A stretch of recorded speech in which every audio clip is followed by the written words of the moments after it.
Okay, so hi there. I'm here to tell you about my new poem. It's an epic poem. It's written in rhyme. It's called The Tale of Ahmed.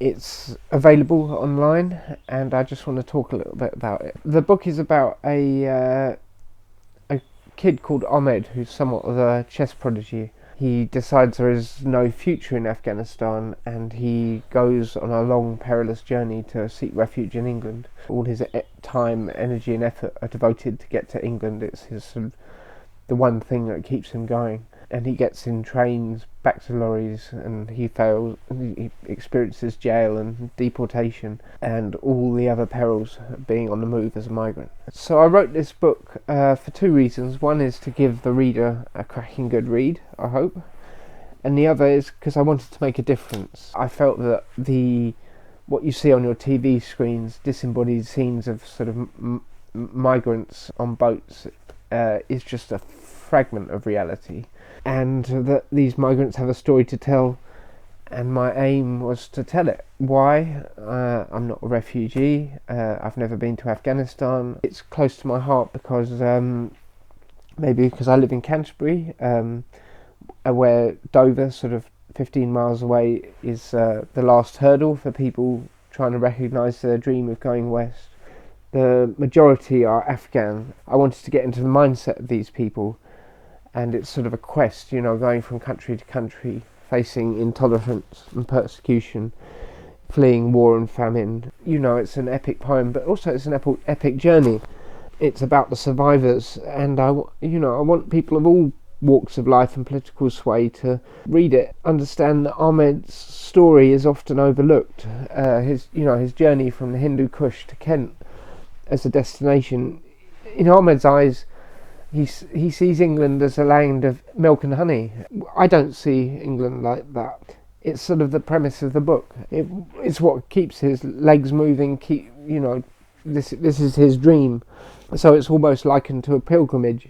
And I suppose Canterbury is a pilgrimage site. The pilgrimage is to enter these people's minds, going from country to country and calling home whether they arrive.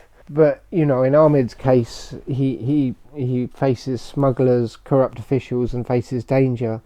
And I feel that Afghans don't often see the heroic nature of their story. So the subject of refugees and migration intrigued me, and I, well before I wrote the book, the topic of refugees was close to my heart and close to my mind. Fortuitously, I read a few books, Michael Morpurgo's Shadow, and then the late Benjamin and Zephaniah's Refugee Boy. About 4 or 5 years ago, I started getting more into the sort of poetical form. And one night I spent the whole night writing and came up with this idea of a refugee called Ahmed. Go back to the point, why Afghanistan? Because what was the reason that it was particularly Afghanistan?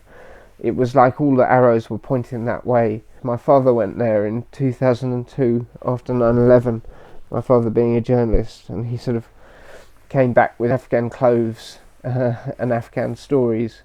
He even gave me a waistcoat that was much treasured. Coincidentally, I met a friend, Juliet, who introduced me to a book called The Lightless Sky, which is a first-hand account of a refugee. I realised that this was a bigger project. I had a sort of personal reason for writing a book. I feel escapes are always interesting and part of the sort of human endeavour.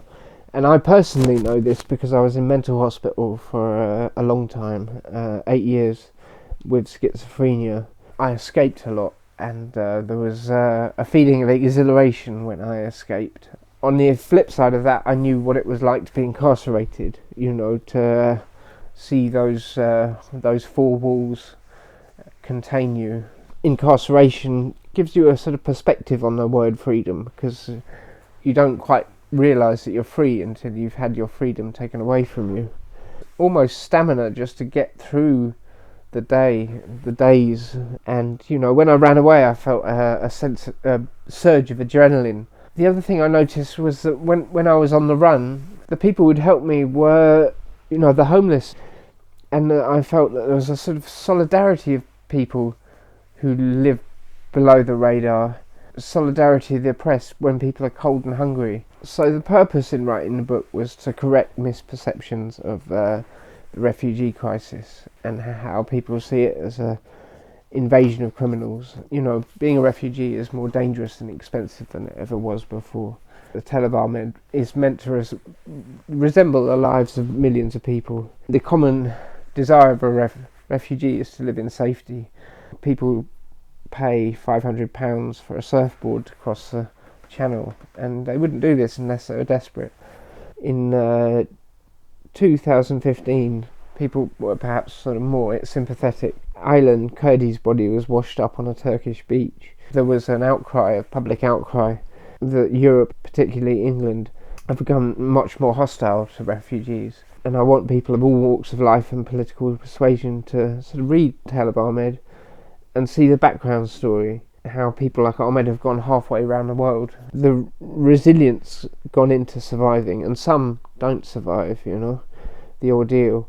But it makes you ask the question, why go through this enormous ordeal, and why England in particular as a destination, you know, to leave your homeland and go on this perilous journey to a place with a different language and a different culture. And I think the answer lies with something I wrote about Ahmed's grandmother telling him he must leave to England, and it goes, don't you wish to live in a place where there's peace, no beatings, no soldiers, no corrupt police, no minefields, no tanks, no bribes and no bombs, a land where you're allowed to live free and live long. I met an Afghan taxi driver and we got talking, and he said leaving Afghanistan was his only option. How in Afghanistan he had to sleep not next to a window, because even if there's a bomb that goes off sort of, I don't know, a long way away, it can still break the glass and kill you as you sleep. I feel one should treat these people with mercy, compassion. This is a hot topic at the moment, with Suella Braverman saying displaced people should be sent to Rwanda, flying over Dover in a Chinook helicopter saying that these cold, weary, frightened people are an invasion. So this story is about the boat people, and Ahmed, the main character's trials and tribulations to cross to England.